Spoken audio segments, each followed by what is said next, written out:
Kumusta mga ka-scoop?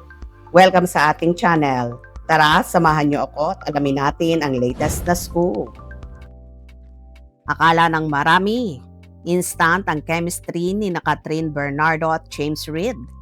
Pero alam niyo bang inamin mismo ni Catherine na hindi sila agad nag-click noong una? Anong naging dahilan?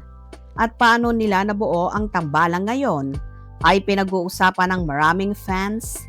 Tara, scoop natin yan. Sa isang panayam kaugnay ng kanyang bagong proyekto na Someone, Someday, naging bukas si Catherine Bernardo tungkol sa unang pagkakataong nakatrabaho niya si James Reid.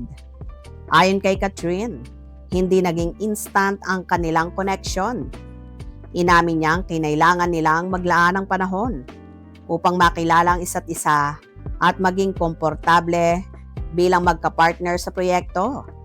Ipinaliwanag din niyang normal lamang ito kapag unang beses pa lamang nagtatrabaho ang dalawang artista. Sa paglipas ng rehearsals, workshops, at filming, unti-unti raw nabuo ang kanilang tiwala sa isa't isa bilang mga profesional. Ayon pa kay Catherine, malaking bahagi ng kanilang paghanda ang bukas na komunikasyon. Hindi nila pinilit na magkaroon agad ng chemistry. Sa halip, hinayaan nilang natural itong mabuo habang nagtutulungan sila sa kanilang mga eksena. Marami ring fans ang natuwa dahil iba ang dynamics ng kanilang tambalan kumpara sa mga nakasanayan nilang projects.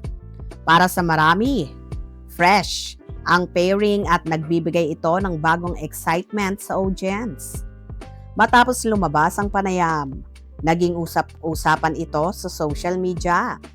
May ilang fans na nagsabing, mas gusto nilang naging honest si Catherine kaysa magkunwaring instant ang kanilang chemistry. Mayroon ding nagsabi na mas nagiging kapani-paniwala ang kanilang partnership dahil malinaw na pinaghirapan nila ang pagbuo ng kanilang working relationship. Samantala, marami rin ang excited na mapanood ang magiging resulta ng kanilang collaboration. Sa showbiz, madalas nating naririnig ang salitang chemistry, pero hindi ito laging nangyayari sa unang pagkikita. Ang naging pahayag ni Catherine ay nagpapakita na kahit ang mga batikang artista ay kailangan ding mag-adjust at magtrabaho upang maging epektibo ang kanilang partnership. Sa halip na umasa sa instant connection, mas pinili nilang pag-usayin ang kanilang teamwork. Mahalagang tandaan na ang bahaging ito ay obserbasyon lamang batay sa kanilang mga pampublikong pahayag at hindi sumasailalim sa kanilang pribadong buhay. Kayo naman mga ka-viral scoop, ano ang masasabi nyo sa naging pag-amin ni Catherine Bernardo?